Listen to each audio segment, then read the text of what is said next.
Ça y est, c'est l'heure, il est temps, on a vu beaucoup de choses intéressantes, il est temps de passer au plus intéressant. J'ai décidé de voir les entités en deux parties. Comme vous avez vu, ce contenu s'appelle base des entités parce qu'en fait, on va simplement apprendre à la créer et simplement l'expliquer et comprendre à quoi elle sert. Et dans la deuxième partie, on va l'envoyer sur la base de données, on va voir comment faire des mises à jour à partir de celle-ci, comment les afficher, comment les lister, et plus tard, on fera un formulaire pour les créer. Voilà. Donc ça va être notre base. Ça sera donc du coup les 3 prochaines vidéos qui vont suivre. Donc les entités avec la gestion, etc. Et le formulaire pour les créer dans la dernière vidéo. Et ensuite on verra bien sûr la reste hein, pour finir les bases de Symfony. Pour passer du coup à la partie avancée qui sera notre fameux Twitter customisé, je ne sais pas comment on l'appellera, hein, mais notre petit social network. Donc on va créer une entité. Alors, qu'est-ce que nous dit un petit peu l'API sur qu'est-ce qu'une entité? Qu'est-ce qu'une entity? Qu'est-ce que en fait un modèle? Vous connaissez donc du coup, je vous avais rappelé le modèle du contrôleur qui veut dire on a un modèle, soit une entité, on le passe à une vue et le contrôleur permet aussi de le gérer. Symfony fournit tous les outils dont vous avez besoin pour utiliser les bases de données. C'est ce qu'on appelle Doctrine, l'ORM. Ça, c'est très important. C'est ce qui est écrit ci-dessous, sous vos yeux. Les bases de données, comme c'est bien indiqué en dessous, c'est un sujet qui est très vaste, etc. Mais Symfony nous permet de faire plein de choses. Nous, on va pas installer l'ORM parce qu'on sait déjà faire. Et on va préparer notre ORM. On l'a installé, vous rappelez-vous, au début, on avait marqué ici nos identifiants de notre base de données. Voilà, là, notre Symfony est prêt. Maintenant, il est temps de créer ce qu'on appelle une classe qui va nous permettre de gérer les différentes entités.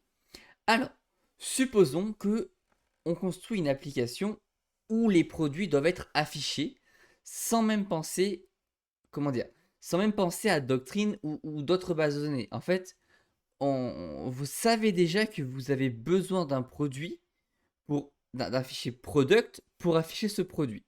Je m'explique. Comme je vous avais rappelé la dernière fois, il existe le PHP bin slash console 2.make entity. Alors, comment ça va marcher? On va faire un PHP bin slash console make 2.entity. Et là, on va créer ce qu'on appelle une entité. On va lui donner un nom qui va être product. Attention, alors ce n'est pas une obligation, mais dans, on va dire, la convention, même si c'est pour mettre du coup différents produits, on va toujours mettre le nom en minuscule. On va du coup marquer product. Ici, il va nous demander, ok, quelle est la première propriété que tu veux mettre? Qu'est-ce que tu veux stocker? Qu'est-ce que tu veux savoir sur ce produit? Eh bien, d'abord, moi, ce que je veux savoir, ça va être un nom, name, qu'on va appeler name. On va entrer. Ensuite, il va nous dire quel est le type de ce name. Qu'est-ce que c'est ce name? À quoi ça correspond? Si on fait un point d'interrogation, on va pouvoir voir les différentes choses qui existent. Ça peut être une string, ça peut être un texte, un boolean, donc ça veut dire true false, un integer, un float, un nombre à virgule, une relation avec une autre base de données. Je donnerai un exemple, par exemple, une catégorie d'un produit, ce serait une relation avec un produit, vu qu'ils ont une relation l'un par rapport à l'autre. J'en dis pas plus. Des objets, donc des JSON hein, pour tout ce qui va être tableau, etc. Si c'est une date, etc., etc. Nous, pour le coup, notre nom, c'est une string. Il nous demande la taille, 255. Est-ce qu'il peut être nul? Non. Le produit doit avoir un nom. En deuxième, on pourrait mettre, par exemple, une description. Comme ceci. Description. Pareil, une string 255 est pas nul. Et en troisième, disons, on va mettre un prix. Comme ça, price. Ça va être un integer. Et il ne peut pas être nul. Et ensuite, on va tout simplement valider. Voilà. Qu'est-ce qui s'est passé? Qu'est-ce que Symfony nous a créé? Symfony nous a créé deux choses. Il nous a créé une entité qui s'appelle Products, avec ici nos produits, qu'on va lire dans un instant, et un repository. Alors, on va commencer par Product. Product, ça va être notre entité qu'on va pouvoir utiliser et gérer dans nos vues.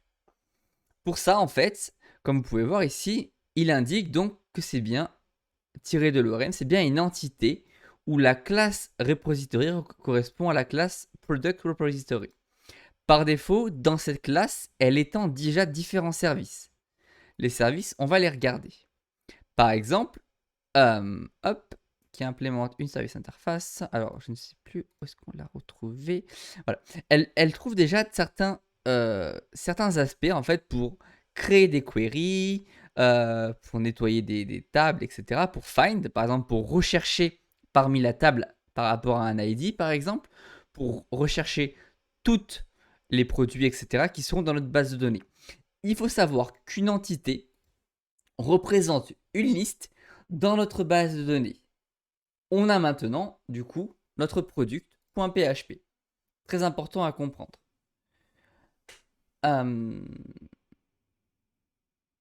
En fait, je vous explique. Cette classe, on appelle ça du coup une entité.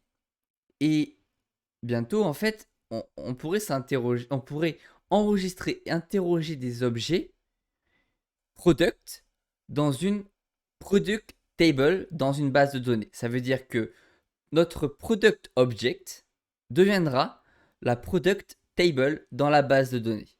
Chaque propriété que vous avez ici de product correspondra à une colonne dans cette table dans la base de données. C'est-à-dire qu'on aura une colonne ID, on aura une colonne name, une colonne description et une colonne price. Est-ce que ça c'est clair?